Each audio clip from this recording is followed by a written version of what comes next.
नमस्कार जय जगन्नाथ। आज आम अनुगुल सहर को वास्तु विजिट आसचु। एठी सारंकर प्लॉट अच्छी नुआ घर प्लान दिज्व वास्तु हिसाब से देखा प्रथमे मुख्य दुईटा विषय को ध्यान रखिए। जदि नुआ घर करुँच जमीर ऊर्जा निहाती देखा आवश्यक। जदि बासगृह करुँच मिनिमम 5000 एनर्जी उपर रहा आवश्यक। नाड़ी सतव नाड़ी रहा अति आवश्यक। रजस थिले अति सहजरे सतवरे प्रतिकार द्वारा करें। तमस नाड़ी जदि अच्छी से बासगृह करने योग्य नुह।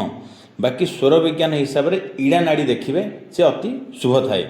एवं मुख्य है जातक देखिए ओनरकर जातक हिसाब से जदि वर्तमान आपणकर लग्न हिसाब से आपणकर मुख्य द्वार निर्णय करेंगे। आपणकर चतुर्थपति आपणकर पंचमपति आ द्वादशपति आपणकर भाग्यपति ए सबु ग्रह को विचार करी आपणकर घर सबु सदस्य मानकर रूम निर्धारित करेंगे।